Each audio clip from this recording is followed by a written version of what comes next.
scene where Liu Bei and Cao Cao discuss heroes over wine is just brilliantly written. Actually, when Liu Bei bent down to pick up his chopsticks, he took the opportunity to touch Cao Cao's foot, and Cao Cao immediately went weak all over. All that talk about dragons, clouds, and fish being able to grow or shrink, that's all just metaphor. He's so shameless. Could it be that he actually wrote this book himself? Otherwise, why not write more unofficial histories, like when Cho killed by warm wine, or Lu Meng leads 3,000 across the river in white robes? You could double your income that way.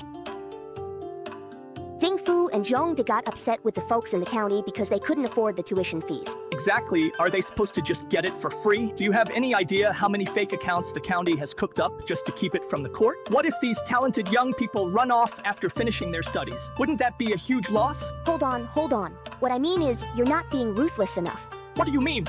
Right now, the Academy has over 1,000 students. Besides the majority who are locals from Great Qin, there are more than 300 from other regions. After being educated at the Academy, these are the cream of the crop.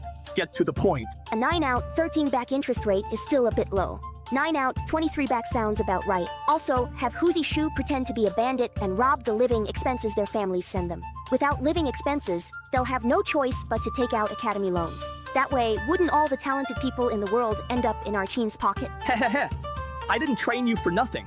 That's damn ruthless. Hehehe. It's all thanks to your great teaching, Uncle. As the semifinals began, waves of cheers rose from below the stage. Zhang Liang stood on the stage, dressed in flowing white, spotless, and pristine. Truly a favored child of heaven. If every young man in Great Qin could compete in such an environment, how could the world not be at peace? Your Majesty, in ordinary families, children as young as 8 are already considered part of the workforce. If they're sent to school, that's one less person to help in the fields, and having to save up for tuition just makes things even harder. That's why I must unify the world, to solve problems that have plagued 10 generations within a single generation. I will leave Fusu a strong and prosperous Great Qin. Long live your Majesty.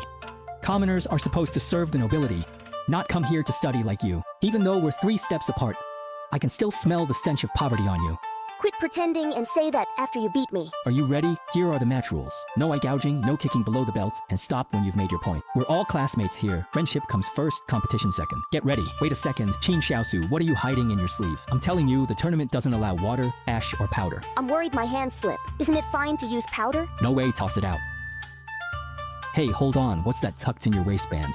You can't bring a brick either. I'm afraid he'll attack me with ancient sand. Can't I at least protect my butt? Asu just got nerfed big time. How's she supposed to fight? Mr. Go, do you want to break open Pai Yen and search him too? Huh?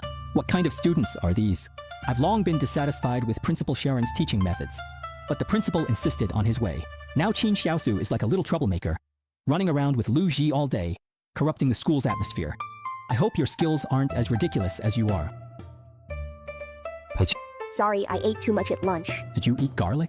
You seriously ate that stuff knowing there was a test? Hey, I also had a whole bunch of green onions. Nayeon. You don't want. Even though Qin Xiaosu is much stronger than other kids her age, she's still a bit weaker than Zhang Liang. At this moment, Shaoran also returned to the VIP room and casually placed a megaphone-shaped object on the table. Zhang, don't pretend to know what you don't. How about a bet? If Qin Xiaosu wins, you have to agree to do me a favor, something within your ability. If Qin Xiaosu loses, you can take whatever you want from the county. The outcome of this round is obvious at a glance. Are you sure? Heh! A gentleman's word is his bond.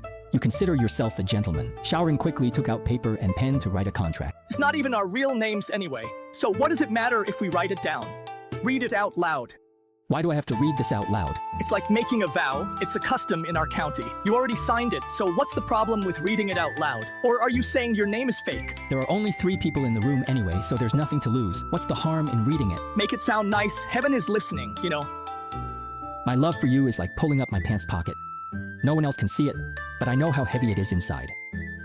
What the hell is that supposed to mean? If the whole world found out the King of Qin said something like that, they'd laugh their heads off. Huh?